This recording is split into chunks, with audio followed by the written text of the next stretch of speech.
दोस्तों, कुछ साल पहले एक अच्छी फिल्म आई थी। फिल्म का नाम था मुझसे शादी करोगी। बड़ा आध्यात्मिक गाना था उसमें।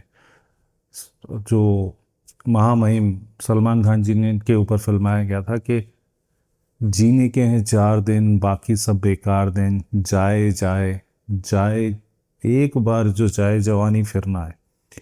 इस बारे में मेरा डिस्कशन हो रहा था और इट्स रियली एक स्पिरिचुअल थॉट देता है ये गाना कि अल्टीमेटली अगर हम लाइफ की साइकिल को देखें, जो हम जीवन जीते हैं उसमें लगभग 25 से, अगर नॉर्मल एजुकेशन सिस्टम को माने तो 25 से 30 वर्ष तक कम से कम आदमी पढ़ता है। 30 वर्ष की आयु तक, 25 तक भी पढ़ता है, 28 तक भी पढ़ता है। कुछ लोग बहुत ज़्यादा भाग्यशाली होते हैं जिनको जल्दी जॉब अपॉर्चुनिटी मिल जाती है और उनका कैरियर जो है वो रॉकेट की तरह शूट हो जाता है।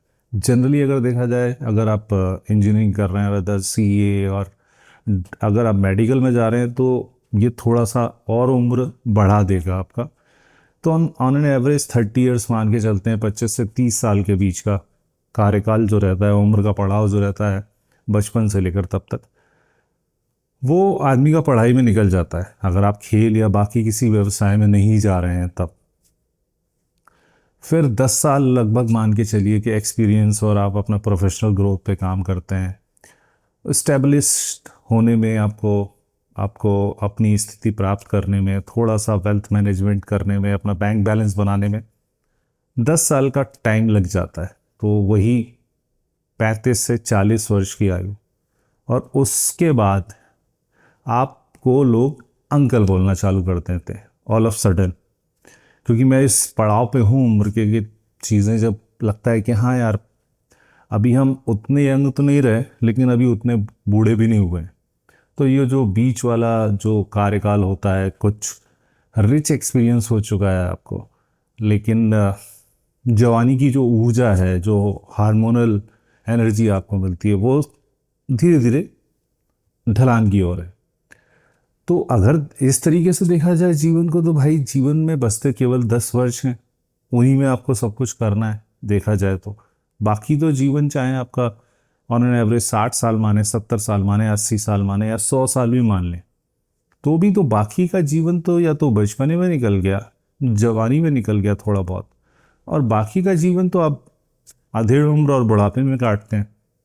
मुझे लगता है जो परसेप्शन बना दिया है कि बॉस, एक certain age is just a number, जो बोला जाता है क्लीशे डायलॉग, वो कुछ हद तक ठीक है, लेकिन उसको मेंटेन करने के लिए, उसको उसको ताज़ा तरीन रखने के लिए, उसको एक संतुलित भाव में रखने के लिए आपको हर उम्र के पड़ाव को एंजॉय करना सीखना पड़ेगा। हर पड़ाव पे, जीवन के प्रत्येक पड़ाव को अगर आप 5-5 वर्ष या 10-10 वर्ष के अंतराल पे माने, तो किशोरावस्था, बालावस्था, किशोरावस्था, फिर आपकी जवानी आती है, उसके बाद अधेड़ उम्र में आप पहुंचते हैं। हर उम्र के कुछ फ़ायदे हैं, कुछ नुकसान हैं। एक टाइम पे आपके पास केवल एनर्जी एनर्जी रहती है और आपके पास डायरेक्शन नहीं रहता, आपके पास एक्सपीरियंस नहीं रहता। एक टाइम पे आपके पास भरपूर ऊर्जा रहती है और चारों तरफ के डायरेक्शन रहते हैं, और फिर एक समय ऐसा आता है जब आपके पास अच्छा खासा एक्सपीरियंस हो जाता है लेकिन एनर्जी नहीं रहती, उतनी उतनी एनर्जी नहीं रहती, और फिर धीरे धीरे एनर्जी जो है वो डिक्लाइन होती जाती है और आपका एक्सपीरियंस एनरिच होता जाता है। तो हर एक पड़ाव पे जीवन के आपको बहुत सारी अच्छाइयाँ और बुराइयाँ दोनों मिलती हैं। ये आपके ऊपर डिपेंड करता है कि आप उसे किस तरीके से कंट्रोल कर सकें, किस तरीके से उसका बेस्ट ऑप्टिमम यूटिलाइजेशन कर सकें।